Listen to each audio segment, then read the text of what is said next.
one of the key elements of the interior of the pavilion was a mural entitled Homeland by Bezem. And you've already heard reference to that in Talon's paper.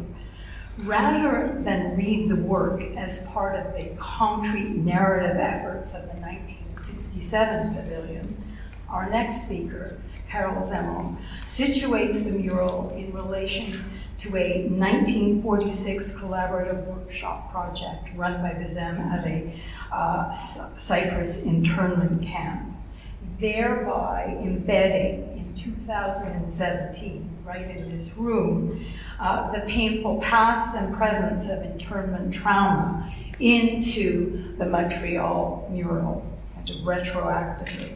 Dr. Zemel, Professor Emerita of Art History and Visual Culture from York University, is a highly published scholar and is currently working on a book that will deal with the images made by prisoners during the Holocaust, following a fellowship at the Holocaust Museum this past spring in Washington. So, welcome to the podium.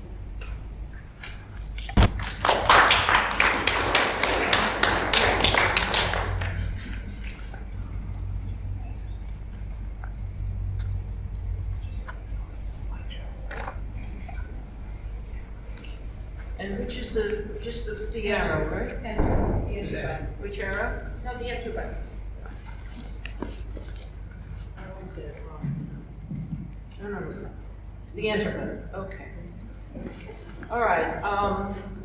In line with my tendency to write only about depressing subjects, we're going to leave the celebrative environment of the Expo 67 pavilion briefly. Homeland,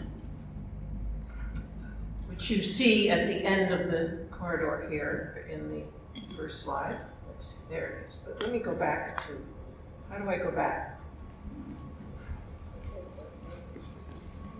What's back? Okay. Homeland, Naftali Bezem's mural at the Israeli pavilion at Expo 67 is the culmination of as you can see, an uphill climb. Only partly visible in most photos of the pavilion interior, the image wall turns along a sloping corridor to announce the traveler visitor's arrival and imminent return to Israel. It is literally then an aliyah, a going up. It pictures a journey that Bezem himself made in 1939 at the age of 14, and which has been a recurring theme throughout his lengthy artistic career. Bezem is now, I believe, about 92, right? The mural's ark-like vessel is packed with passengers.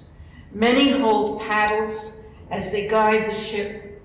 Behind them, let me see if my next one is.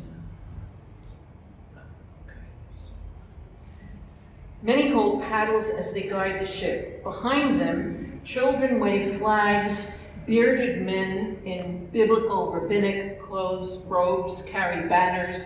A pair of Shabbat candlesticks are a guiding light. And beneath the keel, as you can see, sort of fish-like, I don't have a pointer here. Beneath the keel, an open-mouthed fish, a recurrent form in Bezem's pictures, accompanies the ship to shore. The ship's wooden slatted prow suggests a Noah's Ark and references the biblical voyage of salvation after catastrophe. The bilingual wall text, which you can see slightly to the left here, in French and English, no Hebrew, modernizes these links. It begins Israel's success in the Palestine settlements of the 1880s, the text does, and underscores the renunciation of a ghetto past.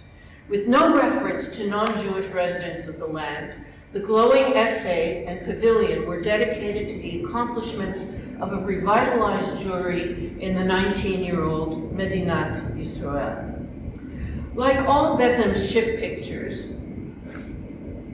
and they are a recurrent theme, The Expo mural depicts the moment when the promised homeland is sighted, but the ship not yet arrived. So what you're looking at, and I just chose these from random, and by the way, I can't find all my searches online, and they may have been limited by my searching skill. I couldn't find, amongst the hundreds of Bezem pictures up there, I couldn't find one of this mural. However, amongst the many images that you can find are other ship ark-like pictures. You see one here on the left, and it's not Bezem standing in the back of the studio, but you see this wonderful large sculpture of yet another ark that presumably entails or is involved in that kind of journey.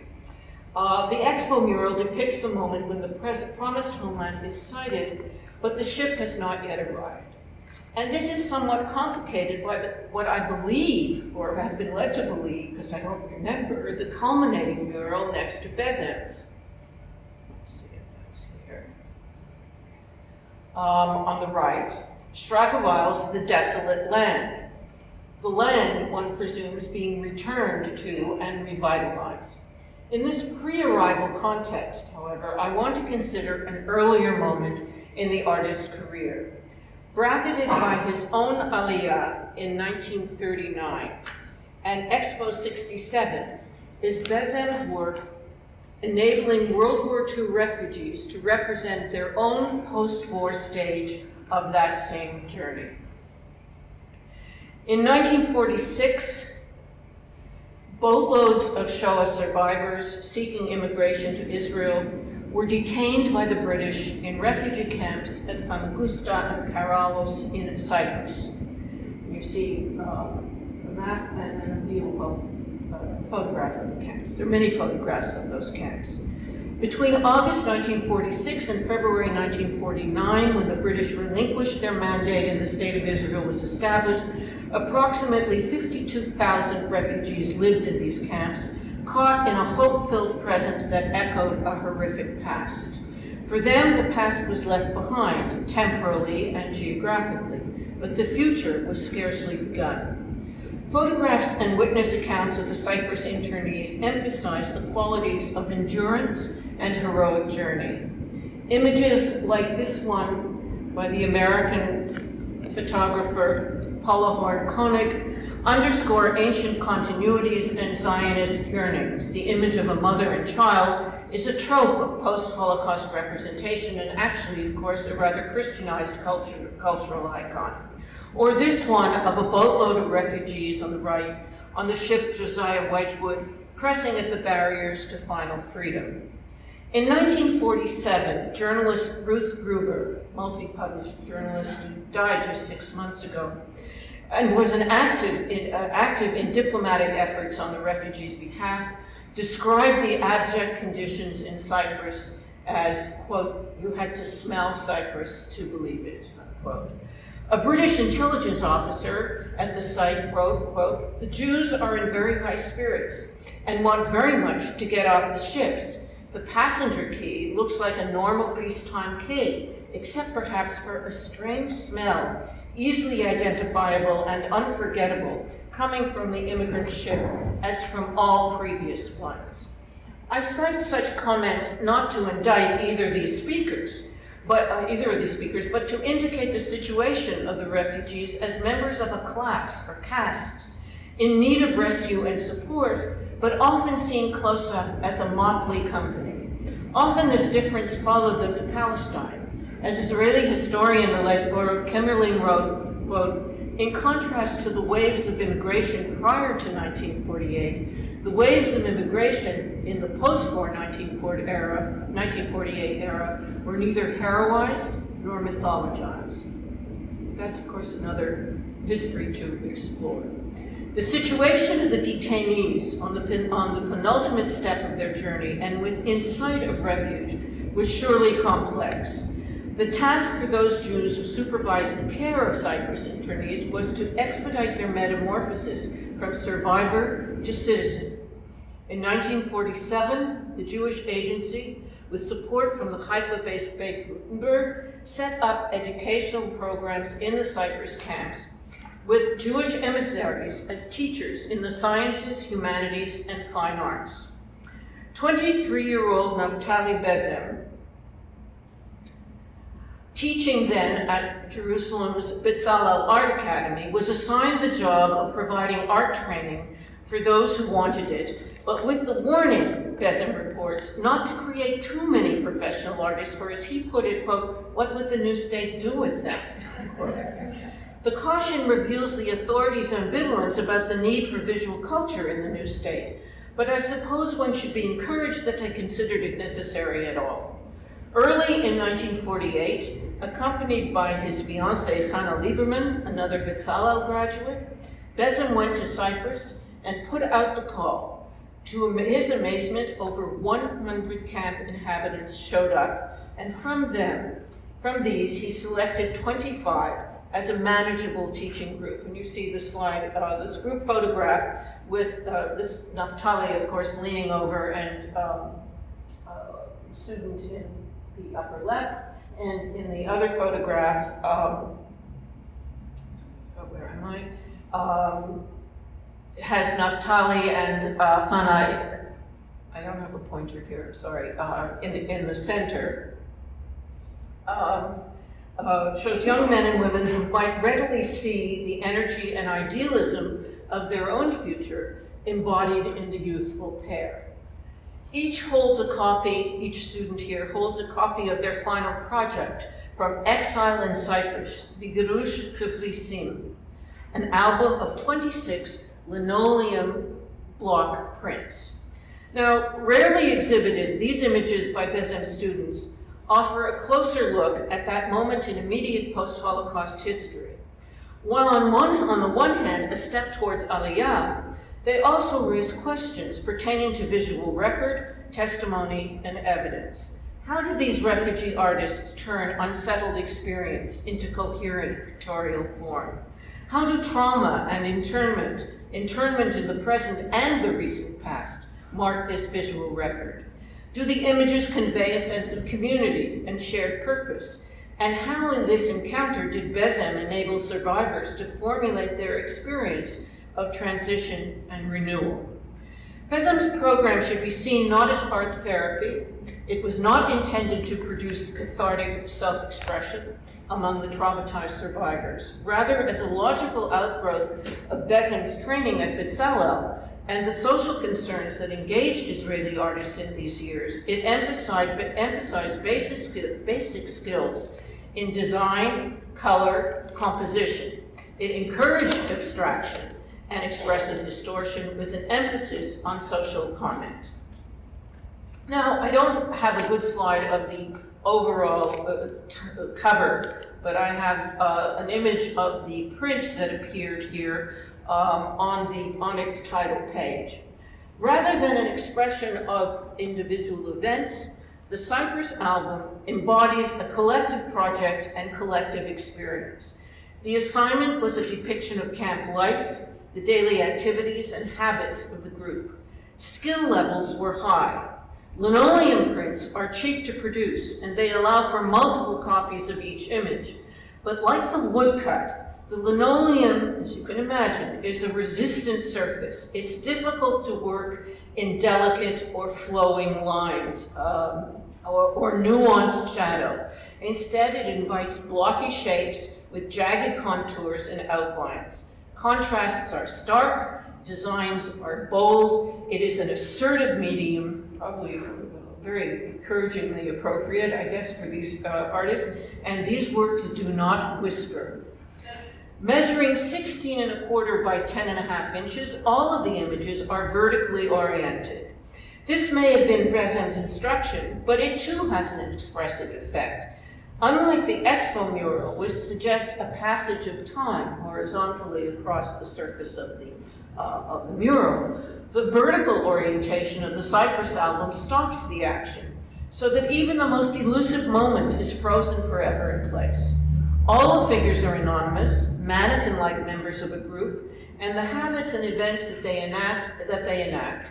More than an anecdotal occurrence, each configuration of camp life acquires an enduring, icon-like permanence. The album begins with Yitzhak Somozi's image of you see that on the left, of a bridge in the camp, perhaps also a metaphor for the refugees' bridging status between Europe and Palestine. But like other subjects in the album, the image is also backshadowed for the viewer and possibly for the maker, for it echoes another history, the experience of the bridges in the ghettos of Warsaw and Łódź. The same subject by Moshe Bernstein, which is in the center, recurs later in this sequence with more nightmarish even extensions of tunnel spaces. So the photograph that you're looking at is on the lower right, is from the, I believe from the Łódź ghetto. And those bridges have often been photographed. Images of Jewish rituals and ceremonies are another sign of rebuilding culture. Mourning in the Tent by Fanny Mebersfield shows a patriarchal figure, it's on the left, a patriarchal figure in talit and tefillin.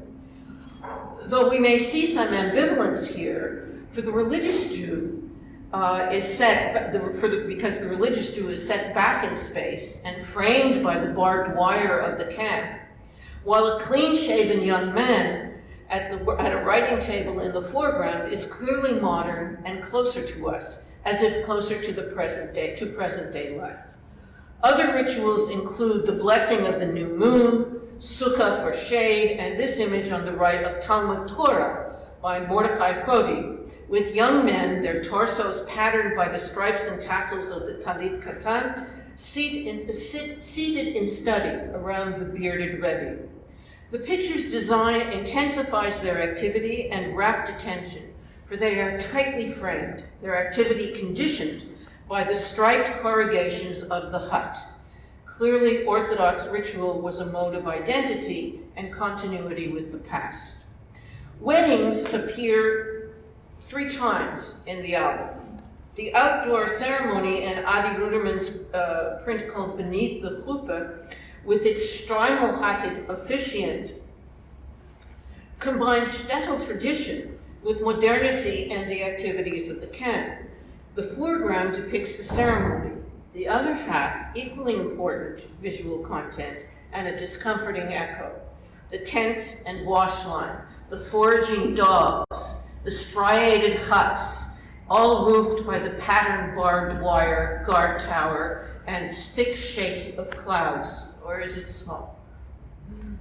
1/3 of the artists, 8 of the 24, were women. And like the restorative act of religious practices, several images present a resumption of women's roles and traditions. There were over 1,000 births in the Cyprus camps, and we know that, of course, the birth rates were very, very high, even in the post-war refugee camps. Gittel Gutman's baby hut, on the left, is one such positive design. But Elisheva Hyman's shower, on the right, evokes more complex illusions. Like mother and child, women bathing is a trope of Western painting, a form of the female nude. The birth rate notwithstanding in Cyprus, we may see this presentation of the body as a rare sign of eros in the camp. But this image is also backshadowed by our knowledge of the false showers of the concentration camp, and the fence draped with towels is both protection and confinement. The overlap of concentration camp and refugee camp subjects is hardly surprising. The Cyprus album presents somewhat liberated variants of the lager themes. Slave labor subjects, for example, are replaced by refugees hauling water. This one, by Leah Tires, on the left, is a virtual spillage of forms, like a giant liquid globule flowing down the page. The scene is topped, however, by the pattern ridges of the omnipresent Quonset huts. These are internees, and that marker is never omitted from the scene. This is obvious in the album's final print, Baruch Trusberg's A Dog's Life. You see the little dog in the foreground on the left. The figures here barely find an open space to breathe amid the huts, the barbed wire and chimney posts. As a final statement of exile along the route to liberation and freedom, it recalls the bitter ironies of the album's opening text, "One step on the tortuous journey to Israel." There's more to be learned from and about these images. How does this artistic production reshape the refugees' character and readiness for Jewish citizenship? The pictures represent a post-Shoah stage or condition, community homelessness, group consciousness rather than individual, or even family life. The persistence of the concentration camp repertoire, the emphasis on confinement that appears in every image, adds an unsettling ambivalence to the album's tone. As signs of a community, however, they disclose both ongoing anguish amid efforts to revitalize and restore. Perhaps this is the unforeseen step before landing and what remains ahead in Bezem's Expo mural.